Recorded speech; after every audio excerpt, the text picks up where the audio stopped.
How are you? Doing all right, doing fine.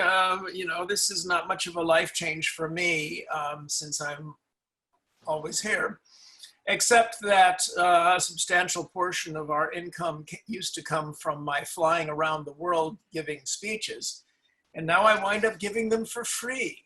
We need to intervene and make sure that you're not doing this for free. I have a couple that I'm doing this month that are paying me to zoom into Prague and places like that. But your FM film was very vivid. Oh, thank you. Thank you very much. Thank you. We decided to go an unconventional route, which we'll see. We'll see if that was the right. Skipping along the boundary of science fiction while doing the documentary aspect. It is hazardous. It is hazardous, but I think it was mostly well done. Thank you. Thank you very much. There's a guy who you'll probably know who's a friend, Lou Aronica. Do you know Lou? I know Lou very well. So because Lou and I were discussing the pitfalls for many years before I did this, and so I'm grateful that there are people who think I've pulled it off. So look, we try and do these artistic endeavors in the hopes that we will move people, get people to think about things or whatever, and then it's out there, and then we have no control, really. So let's hear about your book. So let's plug some things that what have you got going on? So you've probably written some books that I haven't probably been on my radar, but let's for hopes that people will watch this. Speaking of, you mean this is being recorded now? Yes, we are recording, but I'm going to edit out all this other crap. Well, I'm in a bit of a flux right now regarding my books because so many of them are coming and going right now. I'm one of the only people to exploit the 1976 Copyright Act that lets you pull out of a contract, an ironclad publishing contract that's 35 years old. Yeah. For any reason you like. This law was promulgated in response to the way DC Comics handled Schuster and Siegel, who created Superman. And when the Superman movies started coming out, everybody let out an outcry that they were getting nothing.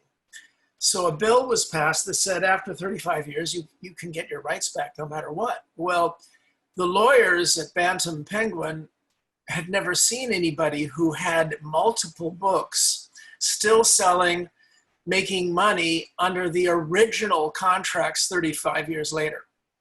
And I got back 8. That's wonderful. So in any event, one of them was called The Postman. Oh, right. That was did you write the script for that? No, I didn't write the script. Brian Helgeland wrote that, and he did a great job of repairing the damage that had been done by the previous screenwriter. Yes, I see that. I see your shirt. The previous screenwriter had crafted a script that was absolutely obscene, that reversed every moral point of my book. It was going to be a Hollywood horror story, except nobody in their right mind would ever film such a thing that would make people feel bad.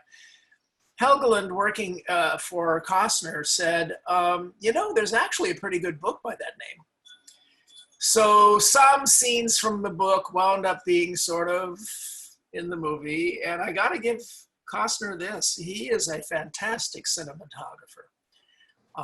I think his movies are drop-dead gorgeous, and The Postman is musically and visually probably one of the dozen most beautiful films ever shot. And the other thing is that he and Helgeland were faithful to the heart message of my book, that some Mad Max hero is never going to change a dire situation back into good times. But such a person might be able to remind thousands or tens of thousands of survivors that they had once been magical beings called citizens. And it's through citizenship that we can either rescue civilization or save it from having to go to the brink of being rescued, which is, of course, a topic that segues into my other book, my most recent book. But the Postman has received a lot of attention. Oh, by the way, what I was saying about the movie is that, all right, Costner's film was gorgeous. It was big-hearted. Unfortunately, the last half hour of the film was execrably dumb. Well, gorgeous, big-hearted, and dumb is not the worst thing in the world. It's what my wife married. So that's the best. Not dumb. I can't speak to the gorgeous part or the big heart, but definitely not dumb. I'm sure your wife definitely didn't get that. Yes, well, it's the best joke I made up. It's the best joke I've made up in the last 5 years. Now, preceding all the hoorah about the Postman, because of the imbroglio of attempted sabotage of the United States Postal Service, I previously wrote a book called Polemical Judo, which is, I self-published it because it would have taken my publishers a year to bring it out, and I brought it out a year to the day before the election. And it's filled with ideas by which people could bypass trench warfare in our current politics. Give me the sort of like 3 like practical lessons from polemical judo, that just because. Well, one problem is that those who are fighting for civilization keep getting lured into trench warfare, sumo politics, answering the latest outrage, when there are ways to reestablish the existence of facts, of objective reality in the public discourse. And these methods are, a lot of the people who are fighting for civilization sound like they're whining about how facts have been undermined deliberately by a malignant oligarchy. But whining doesn't do any good. It just makes you look weak. There are ways of cornering these people and their foreign supporters. And one is the good old manly practice of wagers. So I go into that in my book. The other book that I just recently came out with, other than a reissuing of the Postman with some editings and a beautiful new Patrick Farley cover, is called The Ancient Ones. And it is my sci-fi comedy. And publishers are terrified of comedy, because only 1 in 10 don't make people groan and want to kill you. And I have received some groan and want to kill you messages, but others who say that it's the funniest thing since Douglas Adams. So I guess I'll leave it to your audience to decide. And also resurrected recently has been the David Brin's Out of Time series of young adult novels, which Lou Ronica helped bring out 20 years ago. So what do they all have in, I mean, again, this is sort of a massive difference of genres and audiences and even, I assume, themes in effect, but what do they have in common? And what type, so who is, I mean, David Brin is an author, an intellectual, an academic, a writer. How do you define yourself, and what do these works have in common? Well, I wish I were a professional science fiction author. I have substantial status in that field, but a true professional science fiction author isn't measured by Hugo and Nebula Awards and movies and all those things. It's measured by whether or not you have a compulsion to write the stuff, to turn out one book after another, after another, after another, and you don't feel right if you're not writing fiction. I'm good at it, but I'm a dilettante. I get distracted by the next shiny thing and the next shiny thing. Right now it's politics, of course. I'm on several government commissions, including NASA's Innovative and Advanced Concepts program. So I help that wonderful program to develop projects that are just this side of science fiction. And some of them have borne fantastic fruit, helping us to get into space. So I use my physicist hat, my engineer hat sometimes. But, you know, if I could press a button and specialize and go back to being a real science fiction author who churns out a good book every year, I'd press that button instantly. I have all the respect in the world for those guys who can focus. So it sounds to me like you're like me. You have some ADD or ADHD, as they call it now. I mean, so in a crisper world, not too far off, where you could remove your ADD gene, if there is such a gene, or a collection of genes, would you remove that gene so that you could? Oh, I would just have just slightly more discipline, just slightly more, and I would write the novel, the Uplift novel that everybody's hectoring me for. One problem I have is that I don't start books well. Now, Robert Heinlein had the opposite problem. He could start books fantastically. When I teach creative writing, and people can find my article of advice for bright rising authors at my website, davidbrin.com, which I am sure Johnny is going to link to underneath in the description box. But one of the pieces of advice I give is people should just retype and copy the openings of Robert Heinlein, because he knew how to start the story and get it rolling. I don't. I have to massage, my books look like they do, because I massage those openings over and over and over again. By the time I get to the end, I know what the book is about, and I end my books great. I'm a real master of that, whereas Heinlein was awful at that. We should have collaborated. But in any event, that's neither here nor there. No, my big problem isn't ADHD. My big problem is too many opportunities.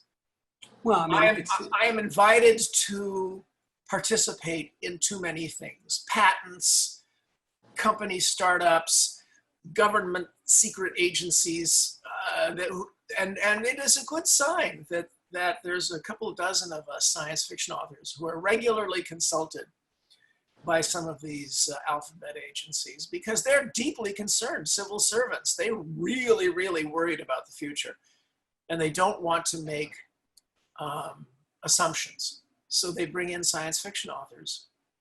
You have great imaginations.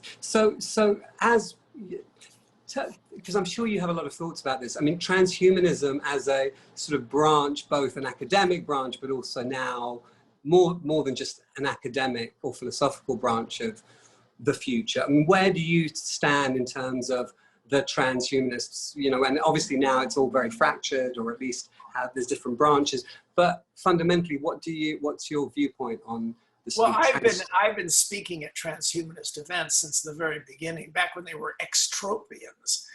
And I'm a fellow traveler. There's no doubt that, in fact, I'm going to be giving 2 talks this month about human augmentation, some of these trends. And some of them were talked about by FM 2030 in some of his talks.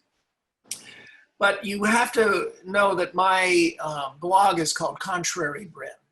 I'm a contrarian, because I don't believe in people making assumptions just based upon what they want to believe. This is why in all my previous lives I was murdered by the time I was 16. This great civilization allowed me to become 60 and have kids. So I'm very loyal. I'm extremely loyal to this Enlightenment experiment. So as a contrarian, if I'm around people who poo-poo transhumanist notions, I'll talk about all the fantastic things that are going on and all the ways in which we have already reprogrammed ourselves. In my novel Existence, I talk about how 40,000 years ago we had the first, apparently the first, of at least a dozen major operating system upgrades. In fact, what probably was the big difference is that we became capable of operating system upgrades. We now know that humans tried to get out of Africa and enter the Middle East 100,000 years earlier than we had realized before. They moved into the Levant, into Lebanon and Israel area, and we find their remains. And then their remains disappear, replaced by Neanderthals. Apparently the Neanderthals swarmed in and drove us out or killed us all because we weren't adaptable enough. We came back 100,000 years later and the Neanderthals were doomed. 40,000 years ago, as I talk about in my novel Existence, we got suddenly we were painting on cave walls. We were burying our dead with flowers and grave goods. We multiplied by a factor of 3 to 5 the tool set that our ancestors used, and committed an act of extinction. Apparently, about every 10,000 years after that, we had more upgrades, and then every 2,000 years after that, and now every couple hundred years. So is there a lot of meat to transhumanism? Obviously, you know, the whole cyborg thing, human augmentation, all these things. The biggest thing we're doing is simply increasing the fraction of children on this planet who get enough to eat and get educated. And it's never been this high. I mean, certainly we should flagellate ourselves over how badly we're doing compared to what we want to do. But 90% of human children today have never starved and go to school. And that is unbelievable if you know anything about human history. But when I'm around extropians or transhumanists, you see a different David Brin, because I'm contrary. And so it is my job to be the sourpuss. And I point out a lot of things that are, shall we say, things that will put a bit of an anchor or a drag on some of these fantastic hopes. And I'm infamous among the, I've stopped getting invitations to these gatherings of people who expect to extend human lifespan just by, you know, caloric restriction or some magic pill. That's not possible. We might extend human lifespan. I mean, because I'm not sure who you think you're talking to, whether you think I'm in one camp or another, and I'm probably fall more into the transhumanist camp, but I'm really not there. I like you. I like to think of, well, I worry. I'm a Jew. I worry about everything, and I come from a worrying mentality. So there's and a contrarian viewpoint as well. But we have extended our life. I mean, just in both of our lifetimes, and you might be a couple of years older than me, but we have already. So there's, as much as you can fault them for all sorts of other things, the idea that we have extended and redefined aspects of things that were given. I mean, the way that legal bodies have defined death even have changed dramatically in the last 80 years. So there have been... Yes, but there are different aspects of extending human life. And one is to increase the fraction of us who reliably can get to the point where we can challenge the wall. If we get past it used to be if we can get past 70. Now it's if we can get past 80. If we get past 85, then you get your chance to challenge the wall. But the wall hasn't moved. It's about 110 with a few tiny droplets moving out beyond, splattering beyond 110. Now, the other is to move the wall. And that hasn't happened very much. Now, does that mean that it won't happen? I totally believe it will happen. But it's not going to be through low-hanging fruit. The news that we get about fruit flies and mice never, ever applies to humans. And the reason is very simple. The way that we became intelligent was by having neoteny, very extended childhoods, where a proto-intelligent being spends 12, 15, 16, 17 years batting against physical reality In my case, 50 or so years, but well, yeah. yes, in the case, I have kids in their 20s, 3 different ones at 3 different colleges. Anyway, so because of that neoteny method for creating intelligence, it's the only one that we know of in this galaxy that has ever worked. Because of this method, we needed grandparents, to both as caregivers and conveyors, repositories of information, and so on. And so there was a desperate need to extend human lifespan. So all of the switches that are turned in a mouse when you do, when you do caloric restriction, we've already turned all those switches.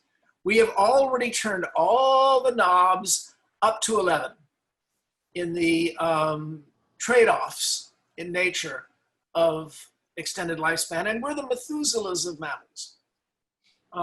Elephants and mice both each get about 1 billion heartbeats. It's a scaling law among mammals. We get 3.5 billion. Wow. So when it comes to the low-hanging fruit, we've already done that. Now, does that mean there isn't higher hanging fruit? There's already strong signs of higher hanging fruit that nature did not have within random evolution reach. In other words, switches that can be turned that will take a certain complexity or intervention that was not available in the random evolution of Cro-Magnons and Homo sapiens. Those things, I think, very likely will happen. But it's going to take a scientific Enlightenment civilization, and certainly not one that emulates the societies that blew it across 6,000 years, and that is oligarchies, inherited aristocracies, things like that. The only society that ever brought us here using Zoom and expressing ideas and inventing like mad is an egalitarian, flat, fair, competitive society that managed to evade the traps of, above all, inherited wealth. It's funny that you say that, and it's refreshing too, because as I've had some of these discussions, a lot of people, some people want to sort of challenge this idea that FM specifically, but a lot of the transhumanists, and certainly today, it was all about conquering death, and as the main aspiration. And I would remind them that FM, liked to say that he felt these events would only happen once certain factors had happened. And he liked to say that there were, I think, 4 things: optimism, which was a changing of our mindset, which was that we wouldn't just have blind optimism, that we would have these things and realize that we had the capacity to do so. And then he said abundance, a world where our basic needs were met. And then thirdly, I think it was universalism, where we would, there would be this universal system that not only would we have abundance, but there would be a universal, and only then, it was optimism, abundance, universalism, only then would be ready to take on the challenge of extended longevity or immortality. So it's kind of, and I think so many people forget the societal and cultural aspects that need to happen for certain things to pan out. And I love that you sort of brought that up, that we do need that. And as we're having these various fights, that we get lost in the weeds sometimes. Anyway, sorry, I interrupted. No, that's fine. The situation is that there are attractor states in human society that either will foil us or help us. The biggest attractor state across the last 6,000 to 10,000 years has been feudalism. I'm not talking about the strict definition of feudalism, lords and fealty oaths and all that sort of thing.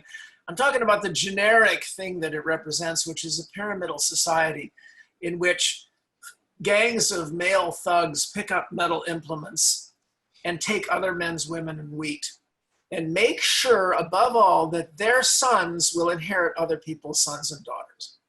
We're all descended from the harems of guys like that, which is why males have such weird fantasies. We all fantasize that we deserve a harem. That attractor state reinforced Darwinianly because these guys got more children. So you can imagine over the course of time it becoming completely obligate. And it's very likely, it's on my top 10 list of explanations for the so-called Fermi paradox, what I call the great silence, the fact that we don't see aliens swarming the galaxy.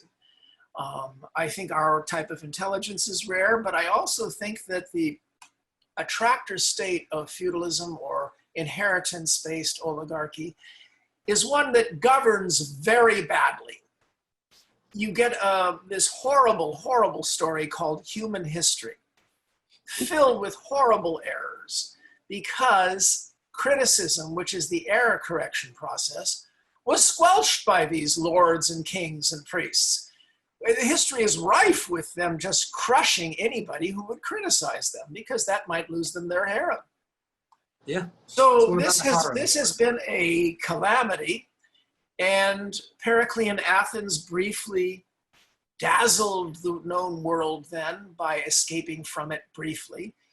Da Vinci's Florence, we've escaped from it and continually avoided oligarchic attempts to reestablish feudalism every generation for the last 240 years. And in the process, we've expanded our access to talent by excluding fewer and fewer groups and by teaching more and more kids that they have the confidence to criticize and to compete. So does what I just said sound socialistic? As a matter of fact, it's pure Adam Smith. You want to maximize the number of children who can compete. And that means liberalism. So you have this very rare experiment that we're in right now. And it's under threat right as we speak. But if it succeeds, we might get Star Trek, and we might be the first to get out into the galaxy. It's funny because your description is, in my view, I was going to say 100% correct. It is correct. I mean, it's well, I respond to it. And yet, on the flip side, because I too am a little bit of a contrarian, not a contrarian like Brin, but a contrarian nevertheless, we do see signs, you know, out in the public discourse that system, at the very least, is now visible to the people that were the supplicants of that system. And there are at least some voices, even institutional voices, that are talking about, now, already the debater sees the sort of flip argument. We're seeing this. Now, one could take that as a sign of optimism that unlike before, the public square is larger, it's bigger, it's more animated, and therefore that heralds the Star Trek age, as you describe it. And yet there's also, you know, this derision and nationalism, which is antithetical to that, and antithetical to and yes. So what's your response to that? What I see is that the romantic impulse that propelled the Confederacy in all 8 phases of our Civil War, and Mark Twain said this. Mark Twain said that he blamed the Civil War on the novels of Sir Walter Scott, because everybody, including the poorest whites in the South, adored those novels. Even if they were illiterate, they would go to the general store and listen as somebody read these novels around the Cracker Barrel or the fireplace. And this romantic notion of reverence of hierarchy, a pyramid of aristocracy that is in those novels of Sir Walter Scott, is what Cornwallis counted on when he went south, took Charleston, and when they had their greatest successes in repressing the American Revolution in the South, they went south because they knew there was more support for the king and aristocracy down there. And they were able to recruit scads of Tories to fight for them. That was phase one of the American Civil War. The one we're most famous, most familiar with, the most famous one is the one of the 1860s, which was actually phase four of this recurring fever that we get. And Romanticism imbues so many cultures on this planet. You look at the Nazis, you look at the emperor worship of the Japanese during World War II, both of them going forth and committing absolutely stunning degrees of criminality and brutality, because they assumed, as Romantics do, that the other has no merit. And you see this in Tolkien, the Romantic, and in Star Wars, the dehumanizing of the other side. In Star Wars, the enemy is always either robots, warriors in the prequels, or clones, or covered up so you can't see their humanity. The minute one takes off its stormtrooper helmet, it suddenly becomes a human and automatically converts to the light side of the Force. So you see this theme over and over and over again, and it is compellingly human. It pervades almost all human cultures, and it has been a hugely powerful minority theme, even in the American Enlightenment, for 240 years. And it is recurring now. To me, the amazing thing is not that this zero-sum thinking Romanticism, us or them, period, and a close in us, as we're fearful of anyone outside of this boundary of us. I find it stunning that such a large fraction of our population avoids that, actually has positive sum thought processes. And if there's anything your listeners should look up and understand, there's a book called Non-Zero by Robert Wright. It's the concept of the non-zero sum game. It's what capitalism and Adam Smith are all about, they should be, until cheaters interfere. It's what democracy should be all about. It's what science is all about. And that is, I'm going to compete with you, but in a fair and open way, so that if I win, I'm going to be a little richer than you while we all get richer.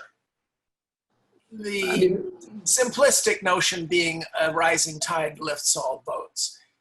Are you suggesting that Romanticism, on the one hand, is detrimental to us sort of looking, it promotes this idea of this binary winners and losers. And that, but I mean, I think with all these things like this idea of Romanticism, that also has this other effect where we can imagine doing certain things. I mean, I think maybe it's about terms, because I think what you're describing to me is sort of this nostalgic Romanticism of the past.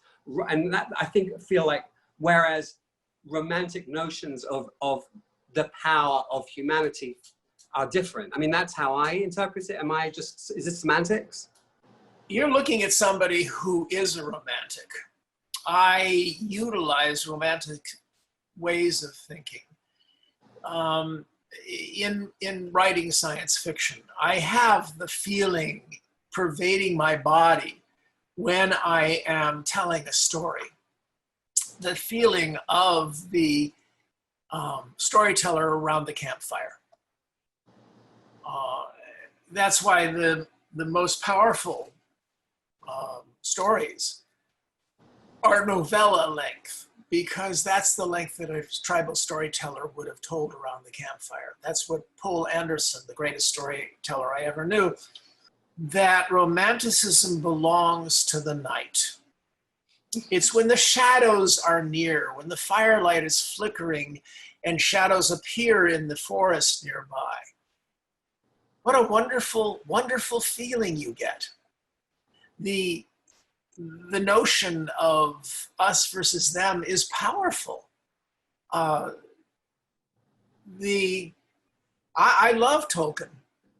I think a little less of Star Wars, and I have a book called Star Wars on Trial.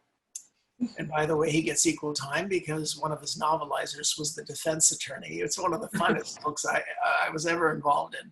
We called witnesses and snapped suspenders while cross-examining and various charges against George Lucas. And George Lucas is on the cover because he's not copyrighted. So the point is that romanticism is lethal by daytime. By daylight, we have no excuses. We should be able to see. The thing that scared us, the tree branch that scared us so deliciously during the night, during the storytelling, is a freaking tree branch. And we can go out and we can feel it, we can touch it, we can diagnose it, we can solve problems. And so I'm not asking to have a major part of the human spirit cut off. I'm asking for us to be thrilled while knowing that this crap doesn't belong in our decision processes about how to pragmatically make a better world. So as you've done that, we've talked a lot about well, health and death and so on.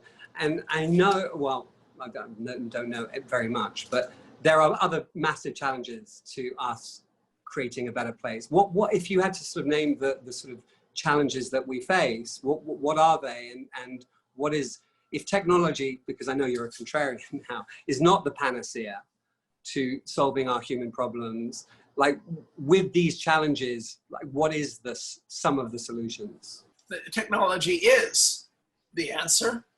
But we got a leg up in several ways that probably have not been replicated across the galaxy. First off, I think that we are exceptionally smart for species that self-evolved. And my Uplift series of novels is all about the notion of whether or not we self-evolved or whether others might have meddled in us, which I think very unlikely. But we are anomalously smart, and that's number one on my list of Fermi explanations. Number two is that everybody else gets trapped in feudalism, and we might yet. And it's a stupid way of life, and we won't get the stars if we go back to it. Technology is going to make a huge difference. I just saw figures that said that just the LED light bulb utterly transformed our energy processes so that we might have a chance to deal with climate change. And there are other technologies that are coming on fast that might enable us to do this. So technology, yeah, sure. But as I'm one of my many hats, I'm Mr. Transparency. And so this is one of my books, The Transparent Society.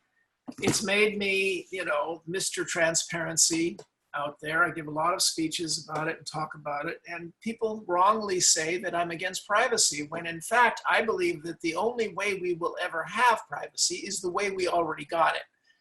And that is by all of us being able to see well enough to catch the voyeurs and the peepee-toms and the people who would invade our privacy. This is what you do when you go to a restaurant. There were days when we used to go to restaurants. And there will be, again, days when we go to restaurants. And when you go to a restaurant, the thing enforcing the privacy of your conversation is you. Because you'll notice that you glance around every now and then to see if anybody's leaning in. And boy, if you catch them, you can really embarrass them. This ability to reciprocally enforce our rights can only happen in a mostly transparent society. Now, China is trying to set up a transparent society laterally so that people can police each other and force conformity on each other, but not looking upward at the powerful. That's called surveillance. Surveillance is looking down at us from above. Surveillance is looking back at the powerful and saying, strip. You may get to be the police, but we get to look at you and hold you accountable. And that is the change that's roiling our streets right now as we speak. It was predicted in here. But here's the point. How do we avoid this Chinese-style transparency? By shooting light upward, but also by having a tradition, an ethic in our society that says, Mayab, mind your own business. Leave me alone. I get to have my eccentricity and I'll protect yours. I just got off the phone with a one of these with a bioethicist, really sort of unpacking this. And here we are there's these two different ways of being. There's the sort of Chinese way that the end of the barrel, we're going to take all your data and we're going to use it to, well, in light of the pandemic, we're going to use it to track everybody and to get all this information. And that data set is exceptionally valuable. And but again, nobody has a choice of how it's going to be used, and it's theirs. And then we have the American system where we have a bunch of companies all vying to get this data, and they are, they can monetize it, exploit it as in any way they will. And I think the only aspect of responsibility is the creation of vaccines, etc. But in either of these systems, there is no trust. There is no, well, the trust, there is no idea of how is this going to be used. And there is a lot of mistrust in the streets, on social media. There is enormous mistrust of either the state or these big companies. So in your paradigm of up, how do we trust the upward flow of this, of basically all of us, really? It's not just, in theory, it can be everything, every heartbeat, every neurotransmitter, it can be all of the, and obviously our genetic code. How do we trust that that's going to be in this up way? The Russians say trust but verify, which is ironic, of course, given Russia's involvement in trying to end a world of verification. But the point of the transparent society is that reciprocal accountability is the key ingredient for all of our creative systems. Ever since Adam Smith, which was the other great human revolution in 1776. And people ought to read him because Marx respected the heck out of Smith and he predicted everything very, very accurately, including the failure of supply-side economics, by the way. The point is that we have developed 5 great competitive arenas in which the most creative force in the universe, competition, engenders fantastic positive sum games. Now, a leftist might say that, oh, you capitalist pig for saying that that competition is the most creative force in the universe, but it made us in nature. The secret is we got to find ways to get the benefits of competition without as much blood on the floor as bloody nature, because nature has a lot of death. We don't like that. We'd rather have positive sum competition. But I'm no great friend of the right. It's all regulated competition that works. And the right hates the word regulation and the left is suspicious of the word competition when it's blatantly clear that regulated competition is what works. In markets, the rich will cheat unless you regulate. I think everybody will cheat. The rich. I think it's everybody. But the rich will get away with it. Yeah. Unless you regulate markets without stifling them to make sure that the competition's flat and fair. Democracy. Cheaters will prosper. We've seen it happen unless you regulate to make sure that the system is flat and fair. Courts are regulated. That's the third arena. The fourth is self-regulated because it's our most mature people and it is still childish and filled with cheaters but they keep each other accountable, and that is science. Science is the great arena of creativity in which most of the sages in science are extremely competitive. They're the most competitive humans our species ever made, but they have learned patterns that they self-enforce most of the time. The fifth arena is sports, and that's the one that proves the rule. It's intensely regulated, and nobody complains about it because they know that if you were to remove the regulations and the referees from any sporting league, any Saturday, including the rules against murder, by the end of that Saturday, there would be no sporting league. The entire value of every sporting team would be destroyed. The wealth of the owners, the fun of the fans. And we can argue over which regulation. We can argue over that. And that's what is another aspect of lateral argument, fair, transparent, over which regulations. Well, let me ask you a question, because it's specific to this. So I haven't read your what the transparency. What is it? The book. I love how you got all the props. It's so brilliant. Transparent Society. Okay, so usually in a transparent, again, not having read the book, but usually transparency is adopted because it fosters cooperation, right? Because you can't really cooperate unless everybody knows what's going on. So, and usually that happens in the form of some sort of contract where both parties are going to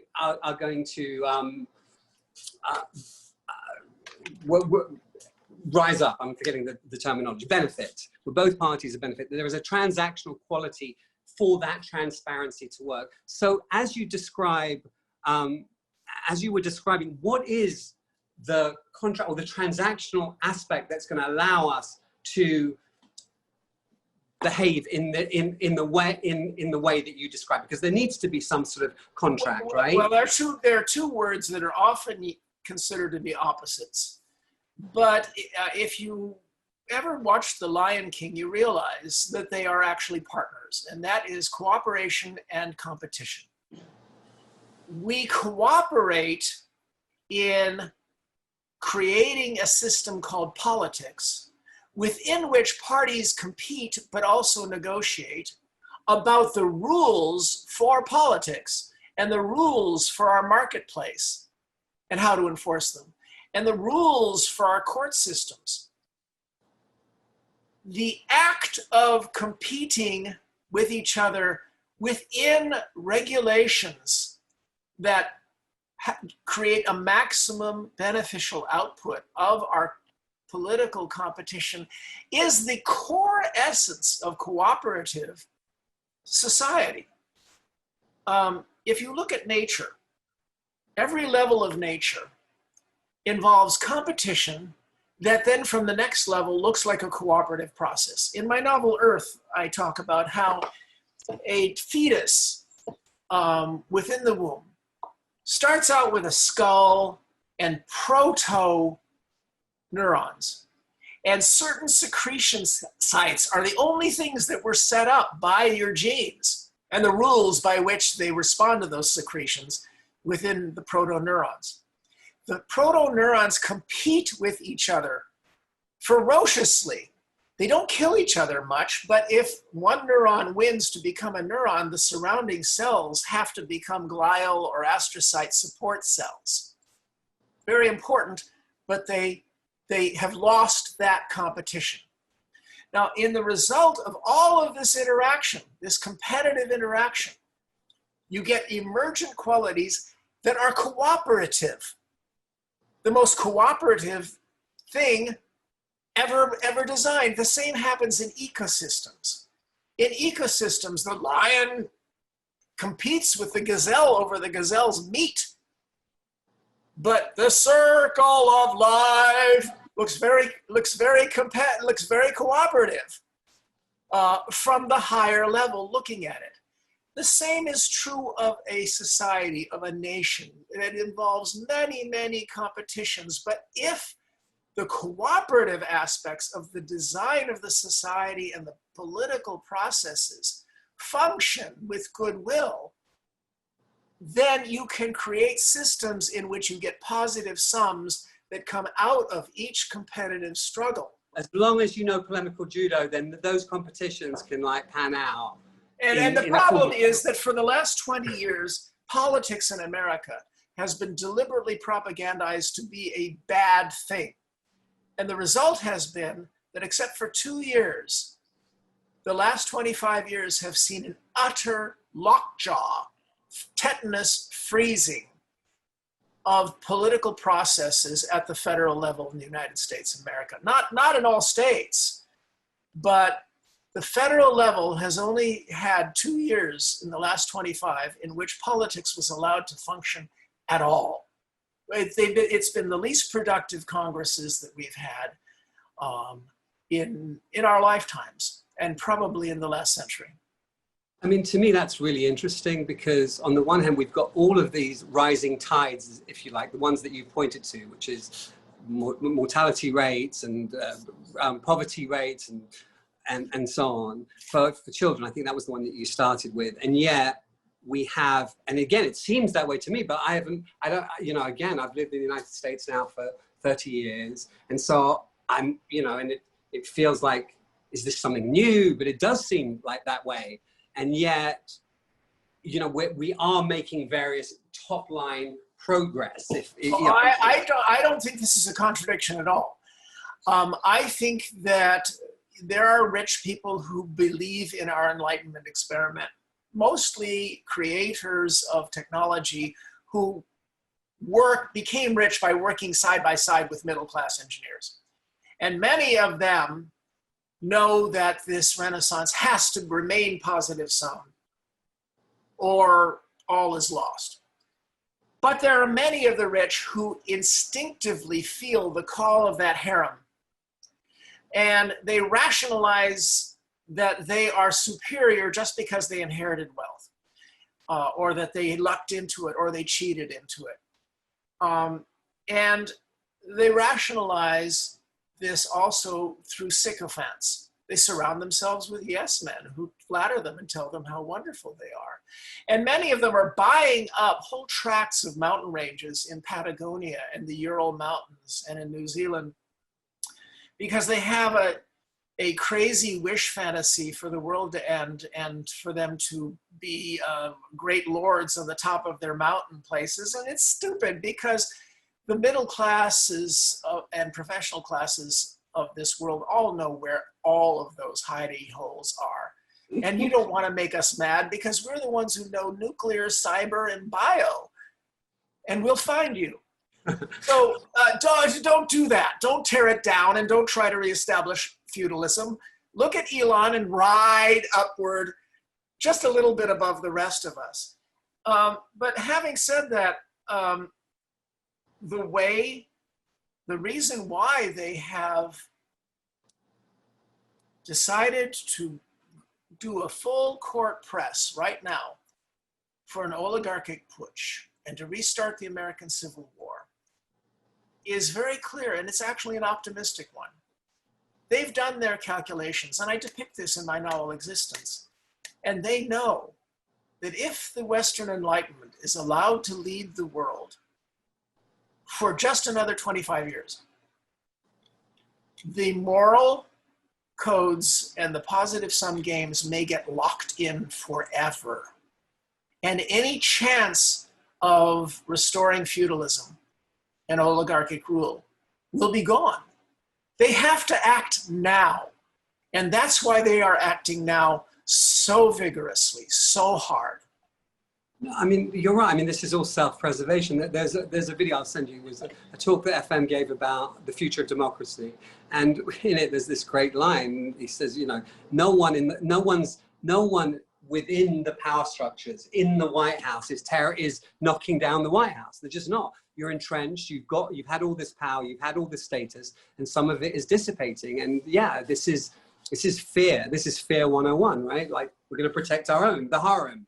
And some of them are fearful of the trends, the optimistic trends that we were talking about. I don't think all of them. Just as I think not all billionaires are against the Enlightenment that was so good to them.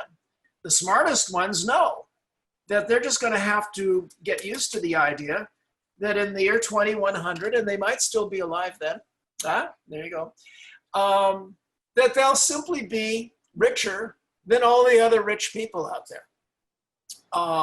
And this is, of course, my complaint about the wonderful TV series, The Expanse. But hey, look, I understand they had a reason they had to have poor people rebelling and all that sort of thing in the future. It's a very great grist for Hollywood romance. But the simple fact of the matter is that if we get out there and only 80 years from now, which is where this is set, we have asteroid mines and robotic factories and all that sort of thing, it would be very hard for human females to spill out enough humans for there to be poverty in that kind of a world. Yeah, I mean, for sure. you know, storytelling is doomed. Doomed! Well, not really. I mean, I think there's still there's still conflict. There's still interpersonal rivalries, jealousies. Tons and tons. Sometimes I'm not worried about whether that's not on my list of worries about the future of creative. I'll manage. You'll be okay. But you can give a link to to where I have an essay where I talk about how why Hollywood has to do this, why you have so many movies that deliver really dolorous views of human institutions and even the possibility that we might do better. A few like Star Trek, Stargate, Babylon 5. It was frustrating because they held to this whole, we got to keep it secret from humanity. I loved how by the last season, humanity and the United States of America in particular had conquered the galaxy. They were the leaders of an entire pan-galactic civilization, but we don't dare tell the people about how fantastically effective their tax dollars were. It's brilliant. That is the. But otherwise, it was just a wonderful show. I'm going to have to tail. I got one last question. It's the last question, and it's going to use all your imagination. So I don't know if you've seen Upload, the series, but if you were designing, if we could upload our mind, and you could design your way station in this Upload, what would it look like? Feel like? What could you do? Taste, smell? Who would be there? Hot dog. I did watch the first season of Upload, and we enjoyed it. It was a nice diptych with that show, The Good Place, and there's several others that are going down that path. What an interesting time we live in, that memes like the afterlife become or post-life, as you work on, become so redolent. But you know, there's a guy named Robin Hanson, I know, whose book, The Age of M, goes into the economics and all of that. He makes a lot of assumptions that I think are perhaps pre-warranted, shall we say, not unwarranted, but pre-warranted. But nevertheless, it's a fascinating notion of how